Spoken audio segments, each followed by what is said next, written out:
Comment crées-tu tes collections? Dans quelle situation intellectuelle tu es face à tes obsessions de mode, à ton mur d'inspiration, à une gamme de couleurs, à une gamme de matières? Comment crées-tu tes collections? Lorsque j'ai commencé la création de mes collections, c'est vrai que j'étais face donc à mes obsessions de mode, face à mon mur d'inspiration, face à la gamme de couleurs du moment, face à la gamme de matières du moment, pour créer, tout en pensant, et ça c'était vraiment au début, tout en pensant aux personnes qui pourraient porter mes créations et aux gens, au regard des autres sur mon travail. Donc ça, c'est, je pense, naturel dans le processus créatif, surtout lorsqu'on démarre. Mais avec le temps et l'expérience, je me suis rendu compte que créer sans public, imaginer que personne ne te regarde, il y a quelque chose de très de fabuleux là-dedans.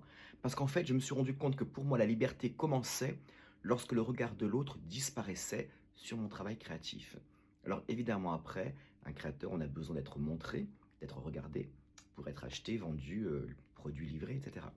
Mais dans mon processus créatif, je trouve ça très intéressant de retirer tout regard, de me retrouver seul dans une espèce d'obscurité cérébrale face à mon mur d'inspiration, à mes couleurs, mes matières, à mes obsessions de mode et me retrouver avec moi-même, puisque la création, elle part de moi pour en faire des propositions, mais elle est assumée, assurée, portée par moi pour en faire après une proposition de mode à l'autre, qui là doit regarder évidemment pour pouvoir acheter, porter, etc.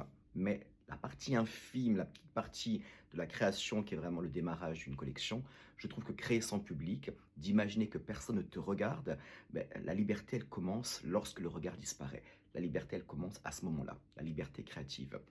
Donc voilà comment moi je crée mes collections, comment est mon processus créatif qui est pour tout le monde personnel. Et vous, comment créez-vous? À très bientôt.